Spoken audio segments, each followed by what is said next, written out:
le soir du premier tour pour convaincre. Il s'est dit prêt hier à bouger sur l'âge de 65 ans, prendre le temps de la concertation, voire soumettre la question à référendum. Les 65 ans ne sont pas un dogme, pourquoi pas 64 ans, dit-il. Référendum, ouais. Mais aucune. Et encore moins à 10 jours du second tour. Moi, je me souviens que le 9 mars, c'était quand même pas il y a 3 ans, hein. Le 9 mars, il disait cette réforme sera prioritaire dès l'automne prochain. Il en a fait presque d'ailleurs la... Oh, je suis d'accord avec Marine. Oh, dis donc. Projet des 5 prochaines années. Donc, voilà un homme qui vient nous dire je vais peut-être utiliser le référendum. Il l'a jamais utilisé en 5 ans. One point, Marine. Dire, non, je ferai peut-être la réforme à la fin du quinquennat. Ben voyons, quand il risque pas d'être sanctionné par les électeurs, puisque si tant est qu'il soit réélu, il pourrait pas se représenter. Et en nous disant pour finir que ce sera peut-être pas 64, 65, ce sera 64. Ce soit 67, 68. Mentir, entre 64 et 64, c'est quand même, ça reste une réforme profondément injuste. Il ne peut pas avoir changé d'avis, pardon, mais vous aussi vous avez changé d'avis non, sur les moi, je retraites. change pas d'avis en 2 jours. Ah bah vous avez changé d'avis jusqu'à il y a encore 3 mois, vous disiez retraite à 60 ans pour tous. Aujourd'hui, c'est retraite à 60 ans pour ceux qui ont commencé à 17 ans, sinon c'est 62. Oh, j'espère que vous allez bien ce matin. Je prends toujours ce petit temps là, je dépose les filles et puis après je regarde qui est-ce qu'il y a sur la radio. Je le fais parce que là, en fait, c'est ma petite bouffée d'oxygène. C'est assez paradoxal. C'est tellement un tas de merde, mais je pense que j'aime ça, la merde. Et comme disait mon père, en fait, mon père était très bagarreur. C'est pas bien du tout, mais il disait souvent, je cherche pas la merde, mais je fais rien pour l'éviter. Ah bah oui, ça c'est, à mon avis, c'est un bousier de père en fils. Ouais. Il a été fort mari lors du dernier quinquennat de ne pas pouvoir aller au bout de cette réforme. Il y a un sujet de fond qui influera sans aucun doute Marine Le Pen, le vote du 24 avril. C'est la question de l'Union européenne. Par rapport à il y a 5 ans, vous ne voulez plus sortir de l'UE et de l'euro. Ça, c'est clair, vous êtes largement revenu sur le sujet. Mais en revanche, on peut s'interroger sur ce que vous écrivez dans votre programme aujourd'hui. Je veux créer une alliance européenne des nations qui a vocation à se substituer progressivement à l'Union européenne. Une alliance européenne des nations ? Excusez-moi, mais on va parler de tout ça là, de toute cette histoire là tu vois, elle est pas aussi dure que son père, machin. Moi je dis la Genèse, oui, mais vous voulez pas voter pour eux, pourquoi c'est dommage, on pourrait faire barrage à Macron, machin, tout ça. Mais je sais, je comprends tout ça. En fait, au fond, il y a vraiment du vrai et du faux, hein. T'as raison et j'ai pas tort, partout. Le problème, c'est qu'il y a ce qu'on appelle, avec une vision de gauchias, hein, il y a une vague brune quand même en Europe, hein. Vous voyez ce que je veux dire? Ce qu'ils appellent une vague brune. Alors ok, c'est des termes à la con. Alors on va parler comme ça. Parce que mon Black Alinsky, Adama, il dit ça, il dit, ces mots sont justes. Il y a ce qu'on appelle des droites identitaires. Plutôt que de dire facho, facho c'est très réducteur. Identitaire, c'est identitaire. Là, on sait ce que ça veut dire. Ça peut être péjoratif, mais en fait, identitaire, c'est l'identité du pays dans lequel on est, d'accord? C'est quand même Marine Le Pen. C'est la genèse du RN, du FN, tout ça. C'est vraiment identitaire. On est bien d'accord. Voilà, comme ça, au moins, c'est pas péjoratif. Voilà. Et du coup, il y a quand même une grosse vague depuis quelques années en Europe. C'est pas très bon, hein. Ben non, c'est pas très bon. On a la mémoire courte. Je sais que c'est pas la même époque, mais quand même. Vous avez vu le niveau de tension qu'il y a dans cette société? Sans déconner. Spatial avec l'Europe. Mais ça ne peut pas se faire contre la volonté des peuples européens. Mais donc l'Union de référendum, d'accord. Alors, hier soir, et je l'ai partagé, hein, hier soir, j'ai regardé une intervention, un petit truc qui dure 50 minutes, où donc il y a Idriss Aberkane qui discute, qui s'interroge, qui se renvoie la balle sur un petit ping-pong avec Fabrice Divisio. Donc c'est excellent, c'est excellent, bien évidemment. Alors eux, ils expliquent que Jean-Luc Mélenchon a raté son destin. Il aurait pu être l'homme qui était le faiseur de roi, ce qu'ils appellent le faiseur de roi, c'est-à-dire il était en position avec l'électorat qu'il a de faire basculer l'élection, de faire donc perdre, de sauver le pays. Ils ont dit de sauver le pays, de créer par exemple, de recréer le CNR, le Comité national de la résistance, et de faire une alliance avec Marine Le Pen pour en fait mettre en place, c'est-à-dire négocier avec elle. C'est ce qu'ils disent, hein. Il faut regarder à partir de 9 minutes 10 sur la vidéo,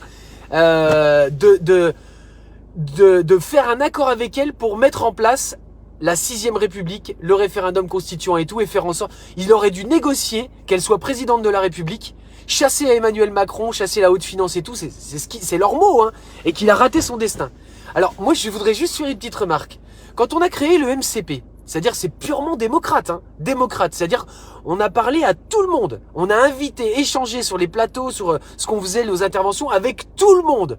D'ailleurs, on s'est rendu compte aussi, c'est là qu'on peut pas réduire les gens à un terme de facho. C'est là où moi j'ai évolué. C'est-à-dire qu'on a discuté avec des gens qui ont des idées avec lesquelles on n'était pas d'accord, mais on était d'accord sur un point, c'est qu'en fait, on devait se battre.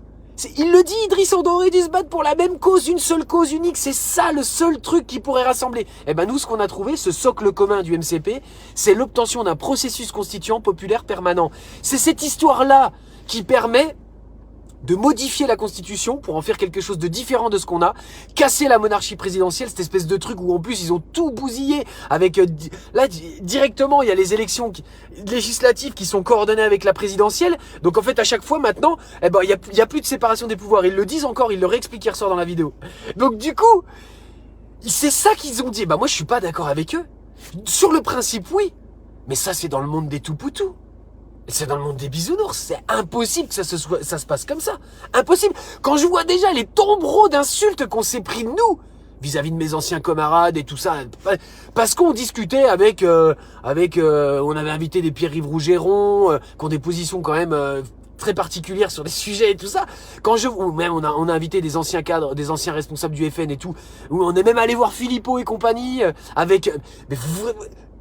les tombereaux d'insultes qu'on a pris, des gens, les gars là, Fabrice, Idriss, tout ça, ce que vous expliquez, je suis désolé, mais c'est compréhensible pour une élite intellectuelle. Une élite, c'est pas péjoratif. Mais moi, si tu veux, mais moi qui, tu sais, je me mets là, moi, hein, je suis là, hein, on est tous là avec notre ego. Hein. Non, mais ce que je veux dire, c'est que, putain, faut le comprendre ça. Faut le comprendre. Tu vas expliquer, toi, aux gars qui, c'est comme nous, quoi, comme moi, qui ont pas cette vision-là. Moi, je le dis là parce que je l'ai entendu hier, votre proposition. J'y avais pas du tout pensé. Mais va expliquer ça, là, ici, là, dans le secteur des alliances et tout ça. Va expliquer ça dans les banlieues, dans les coins où, en fait, mais c'est pas possible, ça serait jamais passé. Jamais personne n'aurait compris. En plus, médiatiquement parlant, les merdias, donc, ils se seraient jetés là-dessus en disant regardez quelle honte, aucune dignité s'associer avec la comment. Mais c'était la bonne solution, oui, mais elle aurait jamais été comprise, elle aurait été détournée, cassée dans tous les sens. Non, je pense qu'en fait la conclusion de vos petits échanges de hier là, Fabrice et puis Idriss, c'est que de toute façon, quoi qu'on fasse, la mécanique matricielle en place est beaucoup trop puissante. On n'est plus à l'heure des grands miracles, des grands hommes, de Mandela, de machin. C'est finito, ça. Finito, il y a trop de billes noires. Trop partout, trop. C'est trop vérolé, le cancer est là. Alors, oui. Budiste, et pourtant, le port de la ceinture est obligatoire. Il n'y avait pas un policier. Moi, je lui en veux pas. Je lui en veux pas. On est tous dans nos logiques, entre guillemets, hyper sectaires. C'est difficile. L'amour, c'est la clé. Mais aujourd'hui, tu peux pas. Il y a des choses qui me semblent là, actuellement irréconciliables. Ce qui est difficile, c'est que si encore ils sortaient des armes réellement, le Manu mais ils l'ont fait avec les gilets jaunes, mais ça n'a pas suffi, puisqu'en fait, les gens ont dû considérer que c'était une partie de neuneux qui allait dans la rue. Non, on s'est fait traiter de tous les noms, hein, en tant que gilets jaunes, on était des moins que rien, ouais, globalement, amalgame, des moins que rien, des connards, tout ce que tu veux, des empêcheurs de travailler, tout ça. Donc personne n'a pris en considération. J'entends jamais des gens qui étaient pas gilets jaunes dire quand même, hein, c'était quand même grave, hein, quand même, il y a eu des morts, il y a eu des mains arrachées, tout c'était quand même violent, quel pouvoir en place. J'entends jamais ça. Ce que j'entends de dire, ceux qui disent ça, ce sont des gens qui ont participé, qui l'ont vécu de l'intérieur, quoi. C'est tout. Donc il y a aucun soutien, il y a aucun. Donc Vous interdisez le voile, mais pas la kippa. Pourquoi, Marine Le Pen ? Il réduit la femme à son statut de proie sexuelle que l'on doit dérober au regard de l'homme. Voilà ce que disait Jean-Luc Mélenchon il y a 12 ans. Donc pourquoi a-t-il changé d'avis ? Parce que ça, c'est une conviction profonde. Non mais Marine, Jean-Luc Mélenchon, la France Insoumise a fait son taf. Elle est éliminée du game. Maintenant, parle de ce que tu proposes, de ce que tu vas faire. Tu parles du RIC. Le RIC, Marine. Est-ce que tu aurais été prête à le mettre? Est-ce que tu veux le mettre? Est-ce que réellement tu vas donner le référendum d'initiative citoyenne? Est-ce que réellement les gens peuvent avoir confiance en toi, Marine? Non mais c'est ça, Marine, c'est ça le truc. C'est qu'est-ce que t'as à proposer face à Manu? Est-ce que tu vas t'éclater encore comme au dernier débat? Parce que tu l'as eu ton opportunité déjà il y a 5 ans. La première chose qu'ils ont Là maintenant, est-ce que tu vas gagner quand même? Est-ce que les gens vont... Pourquoi les gens? Qu'est-ce que c'est? Pays, interdire le voile dans la rue, interdire le voile aux femmes dans le métro, dans la rue. La droite identitaire. Enfin, M. Bourguiba avait interdit le voile en Algérie. La droite identitaire est obligée, là elle est obligée. Elle est obligée pour justifier ses racines, parce que c'est vraiment, c'est ça, c'est son truc quoi, c'est leur truc quand même. Putain, c'est là-dessus que ça s'est créé quand même. Non, dites-moi non, putain. Est-ce qu'on peut... Bon, bref, là elle est obligée de dire, mais attendez, il l'a déjà dit lui, il l'a déjà dit. De communauté musulmane et que vous soyez responsable d'un désordre, voire d'affrontement dans tout le pays. Est-ce que vous assumez? Putain, mais il suffit pas de sortir de Saint-Cyr ou d'une école de gland style Léna pour comprendre que ça va partir en cacahuète. Ça va partir en cacahuète. Ça voudrait dire mais c'est sûr. Par exemple, mais on me dit Macron, avec Macron, ça va pas partir en cacahuète. Mais bien sûr que si. Bien sûr que si. La tension est trop forte, trop forte. Il y a eu trop de choses de vilaines de fait. Qu'est-ce que c'est trop horrible. Donc dans une forme de sécession ou d'autres lois. En tout cas, merci les dom-toms là, vous avez voté un max. C'était ça en fait le pari de la France Insoumise. C'était pas le but, c'était pas de s'associer. Ils sont marrants, Idriss et Fabrice, ils sont rigolos.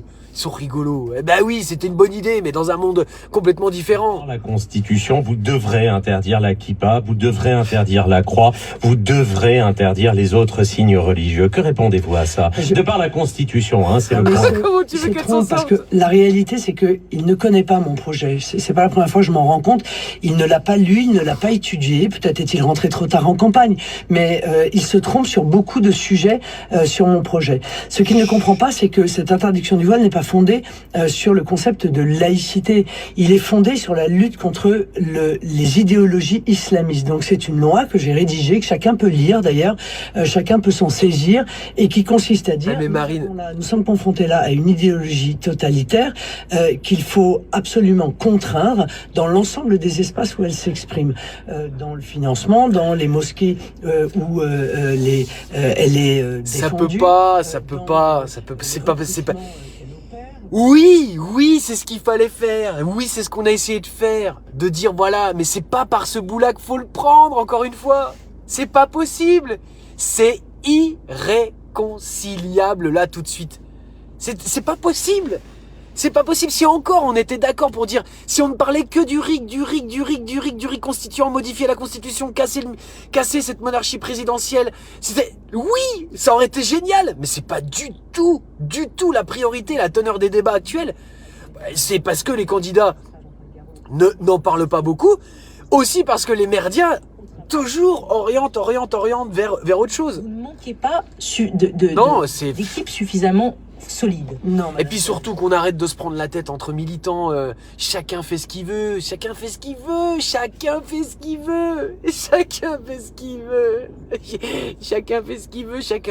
Je l'ai dit 6 fois comme nous sommes en guerre. Très solide et très sérieux. J'en veux pour preuve d'ailleurs que les milieux professionnels auxquels je les suis. Très bien, mais votez. C'est très bien, Josiane. Vote Marine. Votez ce que vous avez envie de voter. C'est parfait. C'est ça la démocratie qu'on a aujourd'hui. Votez. Élisez, parce que pour rappel, parce que depuis j'ai perdu un peu mes fondamentaux démocrates là en me reportant sur mon plan B qui était d'espérer que la France Insoumise allait pouvoir être en place et en poste et puis mettre en plus je vous le redis, ce qu'ils allaient faire sur le RIC constituant et tout ça, c'était pas totalement ce que nous on pensait faire, mais peu importe, c'était un très très bon début, peu importe. Moi c'était mon plan B, moi mon plan A c'était un camp purement démocrate. C'est une utopie encore plus grande que celle que de dire que Jean-Luc Mélenchon et la France Insoumise allaient pouvoir être en poste, mais c'est pas grave. Voilà. Premier ministre, on élit un président de la République. Donc, encore une fois, les gens ne s'inquiètent pas de cela. Ils regardent d'ailleurs autour de moi. Il y a des gens qui sont des gens de très grande qualité. Il y a des maires, il y a des conseillers régionaux. Elle a un bon ancrage territorial. Ils sont élus depuis parfois des décennies et qui ont donc une très bonne connaissance du pouvoir. Et Éric Zemmour, dans votre équipe, c'est une possibilité? Non, ça n'est pas une possibilité. Non, ça n'est pas une possibilité. Bah non, il est trop radical. Il est trop identitaire. J'ai exprimé tout au long de la campagne du premier tour les divergences que je pouvais avoir avec Éric Zemmour, mais je lui ai toujours concédé, sans aucune difficulté d'ailleurs, qu'il faisait partie du camp de ceux qui croient en la France. Voilà, qui croient qu'il faut que la France redevienne un pays souverain. Et j'avais séparé en réalité cette campagne en disant il y a ceux qui croient en la France et il y a ceux qui n'y croient plus, que j'ai appelé les postes nationaux. Est-ce que vous ferez des alliances avec Éric Zemmour et son parti Reconquête aux législatives? Non mais nous n'en sommes absolument pas là. Je t'inquiète pas qu'elle va pas le dire.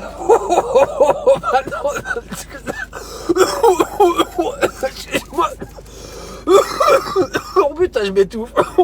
Non mais c'est sûr qu'elle va pas le dire là. Arrête. Attends.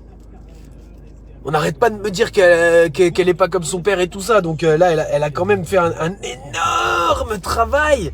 Ce qu'ils ont appelé la dédiabolisation. Parce que là, on est quand même parti de... Roxane lui répondra. Ouais, on est quand même parti d'une droite identitaire, puisque c'est quand même ça. Alors, je suis content d'avoir relu encore mon pote Adama Traoré, parce que effectivement, Adama Traoré qui est en région parisienne, qui mène un combat pour le logement et tout ça. Renseignez-vous. Hein, c'est pas voilà. Bon, on me dit tout le temps ceux qui connaissent pas Adama Traoré. Non, c'est un autre Adama Traoré. Voilà, d'accord. Donc c'est Black Alinsky.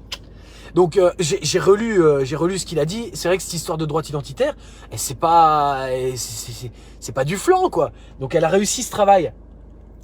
Le travail de ce qu'ils ont appelé les médias de merde, de dédiabolisation. Bon, chacun ses mots à la con du système no langue. Mais en tout cas, elle va pas s'amuser à dire qu'elle va revoter comme ça. Elle va faire venir Zemmour. Zemmour, c'est une catastrophe. C'est une catastrophe. Bah là, on est sur le haut du panier qui d'ailleurs, je suis désolé de le dire encore pour les copains et les copines qui votent Marine Le Pen. Vous critiquez bien Jean-Luc Mélenchon, donc la France insoumise, pas de soucis. D'ailleurs, vous critiquez Jean-Luc Mélenchon, mais vous critiquez pas. C'est marrant. On critique la personne, hein, voilà. Mais c'est les idées. Je dis Marine Le Pen, c'est les idées derrière. Identitaire quand même. Comment tu... Oui, on aurait dû se serrer la main, se prendre dans les bras, uniquement, mais c'est pas du tout le cas, je le répète, uniquement si on avait parlé du RIC constituant, juste ça, juste passer à la 6ème République, mais est-ce qu'elle est prête à le faire, Marine? Est-ce qu'elle a pas mis du RIC? Attends, est-ce qu'elle a pas mis du RIC comme on met de l'écologie aujourd'hui pour dire ça y est, il y a du RIC parce que les gilets jaunes ont demandé du RIC? Pour convaincre un électorat mélenchoniste comme moi, vos valeurs ne sont pas mes valeurs, on est en démocratie, donc Merci, madame. Vous hésitez, Marie? Vous hésitez? Oui, j'hésite entre... Pour dégager Macron. Bon, voter Macron, c'est non. Je n'ai jamais voté Macron. Je n'ai jamais voté Marine Le Pen ou son père. Je ne peux pas m'abstenir parce qu'on a le droit de voter. Putain, toi, t'es dans la merde. Et de mon devoir de citoyen de voter. Je ne peux pas voter blanc. Parce que c'est ce que j'ai fait les précédentes... Bon bah alors, bah quoi? Tu vas voter Marine, quoi, du coup? Au deuxième tour, surtout, là maintenant, je suis totalement perdue et je sais que je ne suis pas la seule dans ce cas-là. Merci Marie. Bah tu sais, il y a un sport qui s'appelle l'aquaponais. Je finis exsangue, j'ai plus de 60 ans, je dois surcotiser, je dois travailler encore plus longtemps. Donc pour moi, la retraite à 64 ou 65 ans, elle sera de fait parce que j'ai élevé mes enfants. Termine ta question, on en a rien à foutre de ton malheur. Voilà. On a bien compris, voilà. On n'a pas beaucoup de temps, faut que Marine elle réponde. Allez. Marie, d'abord, je vais souhaiter vous convaincre en vous parlant de démocratie, justement, puisque vous avez parlé en premier, vous avez raison, c'est évidemment fondamental. Alors, voilà comment elle en parle. Et je vais vous convaincre en vous disant que moi, je suis probablement de tous les candidats la plus respectueuse de la démocratie. Et la plus attentive aux libertés individuelle. Oui. Ça veut dire que, qu'est-ce que je vais faire? Je vais mettre en place le référendum d'initiative citoyenne, Oui, qui a longtemps été promis et qui n'a jamais été tenu. Comment tu fais? C'est-à-dire que 500 000 Français pourront saisir d'une loi ou de l'abrogation d'une loi l'ensemble des autres Français pour les faire voter sur ce sujet. Eh bien, ça, c'est une avancée démocratique qui est majeure. Deuxièmement, je mettrai en place la proportionnelle. Là encore, promesse faite 1000 fois et jamais tenue. Je pense que l'Assemblée nationale ne peut pas continuer à être appelée représentation nationale quand en réalité, elle ne représente plus le poids des idées de chacun des Français. Alors là, c'est pas bon, les amis. En fait, c'est chouette. Encore une fois, ça peut être une super arme, mais ça dépend qui est-ce qui l'a dans les mains. Aïe, aïe, aïe, aïe, aïe, aïe, aïe, aïe, aïe, aïe, aïe, les débats qui ont lieu à l'Assemblée nationale, ça n'a pas de sens. Deuxièmement, je voudrais vous dire l'attachement que j'ai à la fonction publique, qui est aujourd'hui très attaquée par Emmanuel Macron. Les statuts sont attaqués les uns après les autres. Les statuts des préfets, dernièrement, les statuts des diplomates, en disant, mais non, il n'y a plus de statut, on pourra nommer qui on veut, au poste que l'on veut. Pour moi, c'est pas possible. La protection des enseignants, et notamment l'idée d'Emmanuel Macron de payer les enseignants en fonction de je ne sais quel mérite, qui serait d'ailleurs profondément injuste, parce que il y a évidemment des différences territoriales dont il faut tenir compte. En fonction de nouvelles missions qu'ils accepteront. Alors, donc donc on leur demande de travailler. C'est chaud patate, hein. Qu'est-ce que c'est chaud patate. Oh la vache. Mais pas seulement. C'est également un avancement. Bon, en même temps, je vais vous dire un truc, hein. En même temps, hein. Moi, je me prépare au pire. Au pire, du pire, du pire, du pire. Donc, tout ce que je fais là, c'est juste pour m'occuper, quoi. C'est juste pour... Tu sais quoi, je vais écouter vos conseils. Je vais fermer ma gueule. Ouais, je vais aller faire autre chose et puis arrêter de casser les couilles aux gens sur des lives à la noix qui servent à rien. Ouais, je vais arrêter de perdre mon temps comme j'ai perdu mon temps pendant les manifs gilets jaunes, parce qu'en plus de ça, tel un gros connard, pour faire barrage à Marine Le Pen à l'époque, j'avais voté Macron en 2017 en deuxième tour. Du coup, je me sens complètement responsable de toute cette merde. Bah oui. Non, c'est pas les gens qui ont voté pour Emmanuel Macron au premier tour qui sont responsables. C'est ceux qui n'ont pas fait barrage. C'est ça, ouais. Conseiller Prud'homal, vous avez la parole, bonjour. Oh, attention. Oui, bonjour monsieur, je suis effectivement conseiller Prud'homal. Bonjour. Madame Le Pen, il y a un sujet qui reste étrangement silencieux dans cette campagne. C'est ça. Et je vous ai entendu avec la question à le mettre sur la table. Les ordonnances travail qui ont été faites, puisque ça a été la première chose mise en place de manière absolument autoritaire par monsieur Macron dès 2017. Reviendrez-vous sur ces ordonnances travail et reviendrez-vous sur ce qu'elles ont généré? Je reviendrai sur ces ordonnances travail. Sur les salariés de bas salaire. Merci Richard pour cette question. Merci pour cette question. Alors, d'abord, avant de répondre à la question... Ça a été court, le passage sur le RIC, alors que finalement, c'est ça l'essentiel. Les Français veulent le RIC, mais ils veulent quel RIC, Marine? Hein? Un Ricard? Qu'est-ce qu'ils veulent? Ils veulent quoi comme RIC? Quels sont les différents types de RIC? Comment ça marche? Hein? Tu veux modifier l'article 89? T'expliques pas un peu plus en profondeur? Non. C'est-à-dire, ceux qui n'ont pas de travail, c'est de leur faute. Et je trouve ça scandaleux, voilà. Parce qu'il y a 5 millions... Moi, perso, je la trouve très populiste. Oui, j'ai l'impression qu'elle fait des petits revirements pour surfer un peu sur la vague. C'est mon sentiment, parce que déjà, à la base, c'est pas mes idées. Mais je suis désolé, quand tu entends quelqu'un comme... je sais pas moi... comme des membres de la France Insoumise parler du référendum, et ainsi de suite, les débats, il y a eu des livres thématiques expliqués, voilà, c'est déjà pas mal. Puis après, c'est sûr que quand t'écoutes Étienne Chouard parler des différentes possibilités qu'on a, c'est là que tu te rends compte du gouffre et de la méconnaissance de ceux qui en parlent en disant oui, on va le mettre en place et ainsi de suite, quoi. Oui. Non, mais pour répéter, voilà, je dis ça parce qu'il y en a peut-être qui n'ont pas entendu le début du live. Hier, il y a donc une intervention d'Idriss Aberkane et de Fabrice Divisio, excellente, hein, analyse sur l'élection, le résultat et tout. Donc il y a un gros volet à partir de 9 minutes 10 sur Jean-Luc Mélenchon et le fait qu'il a complètement torpillé, c'est ce qu'ils disent, hein, torpillé le mouvement. Donc il aurait pu être le grand homme, le faiseur de roi, en faisant une alliance avec Marine Le Pen pour négocier, parce qu'à 20% de voix, c'est lui qui pouvait faire basculer l'élection et tout, contre Macron, sauver la France. Idriss Aberkane a parlé de recréer le CNR, c'est-à-dire en fait carrément faire une alliance avec Marine Le Pen pour mettre en place la 6ème République et lui faire un engagement vraiment la mettre au pouvoir et que 3 mois après elle dégage. C'est ce qu'ils ont dit, quoi. C'est ce qu'ils ont dit. Donc là les gars, moi je voulais faire cette intervention ce matin parce que bon, en plus je suis tombé sur Marine Le Pen, mais c'est vous vous rendez compte? Vous vous rendez compte les tombereaux d'insultes que nous on a pris au MCP quand on invitait, parce qu'on est purement démocrate, juste le RIC constituant, changer la constitution pour plus qu'il y ait ce chef et tout, et qu'on vote et non plus qu'on élise. Tu vois, c'est ça la culture démocrate, la vraie, quoi. Nous ne sommes pas aujourd'hui dans une démocratie. Une vraie démocratie, une vraie d'ailleurs. Qu'est-ce que c'est que la vraie, hein? Voilà. Faut virer Macron, je sais bien. Emmanuel Macron a en réalité mis en place des dispositifs qui ont bénéficié qu'aux grands groupes et pas aux très petites entreprises et aux moyennes entreprises. Vous ne pouvez pas dire que socialement la situation s'est améliorée, ça n'est pas vrai. Quand Emmanuel Macron parle de l'augmentation du pouvoir d'achat, la réalité c'est quand vous regardez... C'est pas possible. Qui n'avaient pas besoin d'être aidés, qui en réalité l'ont été. Et ceux qui étaient les plus dans la difficulté... Hier, putain. Sur le plateau du petit cul de mes couilles, du petit journal de mes deux, là.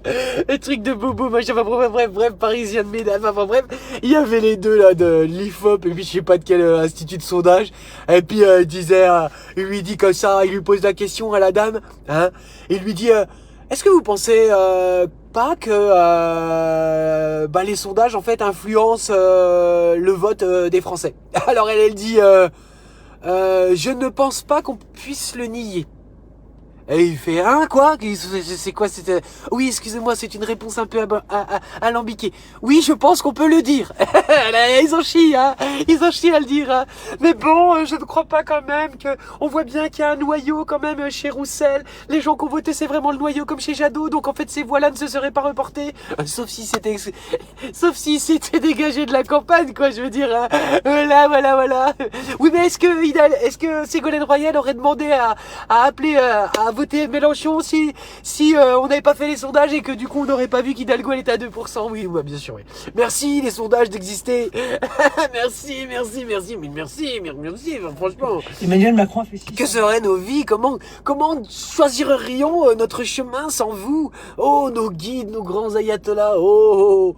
Je veux bien, hein, mais moi non. Amandine sur l'appli d'Inter. De toute façon, on se fera défoncer, hein. On sera défoncé. Moi, je n'ai aucun... Si tu veux, c'est ça qui est très paradoxal chez moi. C'est que, sans parler d'aller jusqu'à un truc survivaliste, parce que j'ai pas d'armes, j'ai pas du tout... Je veux dire, voilà. Par contre, résilience, c'est mon objectif, mais alors à fond, quoi. Résilience, bouffe, en flotte, en énergie. C'est compliqué, ça coûte des sous de mettre en place tout ça. Il faut un lieu de vie, machin, tout ça. Bref, je vais pas rentrer dans le détail, mais c'est très compliqué. Et puis en plus de ça, faut persuader ta famille dans une époque où tout ne s'est pas effondré, c'est-à-dire faut le mettre avant que ça s'effondre. C'est en train de s'effondrer tranquillement, mais faut le mettre avant. Mais avant c'est dur parce qu'il faut déjà se contraindre sur certaines choses, enlever du confort et tout, en essayant de pas trop en enlever. C'est très compliqué.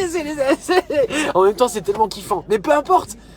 Et moi je suis déjà dans cette mouvance-là parce que je considère que c'est déjà foutu quand je regarde en spectateur en train de bouffer du popcorn, de voir qu'on a pratiquement aucun moyen de se fédérer et de s'unir parce qu'on a trop de billes noires, on est trop humain en fait. Laisse tomber. Merci de prendre mon... Allez, on la défonce. Alors moi je fais ça avec tout le monde. Après les élections. Oui. Alors, bonne nouvelle. Projette-toi bien fort, hein, contre un LBD. De la République. Avec une picouse dans le bras ou 4 picousses dans le bras. Lors des législatives, vous ne trouvez pas de majorité. Parce que ils ont un bon ancrage territorial quand même. Les partis politiques vont être présents lors de ces élections. Oui. Les Français vont voter peut-être un peu différemment des élections présidentielles et vous n'avez pas de majorité à l'Assemblée. comment comptez-vous faire pour gouverner? Êtes-vous prête à assumer une cohabitation d'emblée? Merci Sylvie pour cette question de... Une quoi? Cohabitation avec qui? Marine Le Pen vous répond. Oh, Sylvie, moi encore une fois, je crois à la cohérence des Français. On se projette après la présidentielle, je suis élu, donc je suis élu. Et si je suis élu, ça veut dire qu'il y a plus de 50% des Français qui ont voté pour moi. Il est évident qu'il n'y a aucune raison pour que ces Français soient incohérents et ne me donnent pas la capacité de pouvoir gouverner en m'accordant une majorité aux élections législatives. Ça n'est jamais arrivé dans un quinquennat. Et je me souviens d'ailleurs, beaucoup de gens... Un quinquennat, Marine, un quinquennat. Macron, il se disait, mais si ça se trouve, Emmanuel Macron n'aura pas de majorité. Et là, on va avoir un déquinquennat. On aura une majorité parce qu'il y a une cohérence avec le quinquennat suivi où la présidentielle est suivie. De toute façon, c'est la faute de ceux qui vont pas faire barrage à Manu. C'est tout. C'est tout. Voilà. Et de surcroît, moi, je souhaite être honnête, je voulais vous aussi un gouvernement d'union nationale. Donc, je crois qu'il y a très peu de risques d'être dans cette situation. Maintenant, il y a des institutions et évidemment, En plus, je comprends tellement les deux côtés parce que j'avais envie de dire à un de mes potes qui a pas voté, j'ai dit mais putain, mais tu es trop con, putain, pourquoi tu t'es pas allé voter, putain de bordel de merde, pourquoi tu t'abstiens, putain, toutes les discussions qu'on a, toute la colère qu'on a et tout, hein? Mais je suis même pas sûr qu'il aurait voté ce que je voulais qu'il vote. Non mais déjà, donc là je réfléchis, je me dis putain mais attends, quand on fait preuve d'empathie, qu'on se met à la place des autres, on se dit putain mais attends mais je le comprends. C'est pour ça que c'est compliqué, parce qu'on peut comprendre les gens sur d'autres sujets. Moi je comprends les électeurs de Marine Le Pen aussi, putain. Bah alors comprenez-moi que j'ai pas envie de... c'est pas possible. Puis c'est tout, on en reste là. Ah comment? Alors je ferme ma gueule. Ah et ça par contre là on va pas se comprendre là. Je comprends pas, j'entends pas ce que tu dis. Bah oui, je sais faire que ça, voilà. Je sais faire que ça, qu'est-ce que tu veux que je te dise? On m'a toujours dit, toi, t'ouvres trop ta gueule, toi. Toi, t'ouvres trop ta gueule, tu prends ta gueule, toi. Conférence, c'est pas faux. Justement sociale que je veux organiser à l'automne, eh bien, on puisse aussi charger les syndicats d'un vrai devoir de contrôle sur l'égalité salariale entre hommes et femmes. Oh là là, des syndicats, des organisations syndicales qui auraient le contrôle. Oh là là, les mots me font peur hein, derrière. Hein. Bah ce serait quelqu'un de différent avec un autre passif, une autre genèse, je dirais peut-être oui. Mais je sais pas, j'ai pas confiance. Je sens pas le bordel, je sens pas du tout. Bonjour à tous. On vous écoute. Voici ma question. Oui. Madame Le Pen, oui. Vous êtes pour la levée des sanctions envers la Russie de Monsieur Poutine. Non seulement ceci n'arrêtera pas le massacre, c'est pas ce genre d'argument. Oui, mais c'est faux, monsieur. Mais en plus, ceci lui redonnera un grand pouvoir de nuisance. D'un autre côté, vous avez des exigences, oui. Vous aurez des exigences vis-à-vis de l'Europe communautaire. Faites que mettra à part, voire ce sera le Frexit. Ceci, mis bout à bout, ces deux faits font apparaître une stratégie qui pour moi est un peu étrange. Ne pensez-vous pas être un peu le cheval de Troie de Monsieur Poutine? Je n'irai pas jusque-là, Marine Le Pen vous répond. Oui. Non, monsieur, je ne suis le cheval de Troie de personne. Premièrement, je ne suis pas pour la levée des sanctions contre la Russie. Vous vous trompez. Je me suis juste positionné sur les sanctions concernant l'énergie. Parce que je ne veux pas que ce soit les Français qui subissent de plein fouet les conséquences de décisions qui visent... Alors c'est la guerre, qui est une nouvelle forme de guerre mondiale, quoi, voilà, puisque tout le monde est interlié économiquement. Donc on dit, c'est des sanctions, mais pas des sanctions économiques, parce que du coup, ça nous sanctionne aussi. Et là, on me dit que tout va bien se passer, que le monde tout va s'améliorer, que les oiseaux vont chanter, que les arbres vont chanter, que les oiseaux vont refleurir. oui, c'est ça. Oui, et après, on me dit, bah, il faut voter contre Manu Macron. Avec quoi je suis complètement d'accord. Mais, et puis s'il y a toujours un mais, ça dépend pour qui. Et voilà. Donc moi, je l'ai déjà fait le barrage au premier tour. Voilà. Ah, on me dit, oui, mais il faut continuer le combat. Oui, bah là, non, parce qu'en fait, si encore on avait les mêmes visions et le même objectif commun comme nous on le défend au MCP, et d'autres personnes aussi qui sont pas au MCP aussi défendent cette idée unique de vraie démocratie, unique, qui est le seul objectif à atteindre aujourd'hui pour pouvoir ouvrir la porte à toutes les autres possibilités dans notre pays déjà dans un début. Eh ben, c'est pas le cas aujourd'hui. C'est-à-dire que ce ne sont pas des bonnes raisons. Moi, je voulais voter Marine Le Pen, clairement, pour voter contre Manu, ça c'est sûr, pour le dégager. C'est pourriture matricielle, c'est une véritable pourriture matricielle, c'est le camp d'en face, hein, comme dirait l'allemand. Voilà. Mais c'est surtout, je le dis, c'était mon ego et ma colère qui parlaient, parce que je voulais que ça soit la merde. Puis après, j'ai pensé à tous les copains qui sont en banlieue et tout ça. Ouais. Moi, j'ai grandi à Thalandes, c'est une toute petite banlieue de périphérique de Dijon. Moi, j'ai des humains avec qui on a... des gens avec qui j'ai gardé contact, on s'aime. J'ai pensé à tous ces gens-là. Bah oui, je me suis dit, c'est pas possible. C'est impossible. Ouais. On veut foutre le feu. On veut créer la... Ah ouais, on n'est pas content parce que l'autre... Alors du coup, on va craquer l'allumette. Mais c'est l'aboutissement final du libéralisme. C'est la pointe finale du fascisme. On les a déjà, les fascistes. Les nazis, les vrais nazis sont déjà au pouvoir. Ces banquiers, tout ça. C'est du nazisme, c'est du fascisme ce qu'ils font. C'est du fascisme anti-pauvre, anti-humain, anti-vivant, tout. Ils en ont rien à foutre de nous, rien. Ils sont déjà au pouvoir. Voilà. Et là, c'est l'aboutissement. Regardez la Seconde Guerre mondiale. C'est au moment où tout le monde est là, et ben, paf! C'est ça qui émerge. C'est toujours ça qui émerge.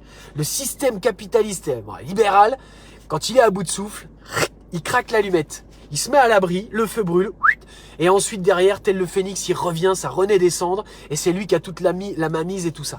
Ouais.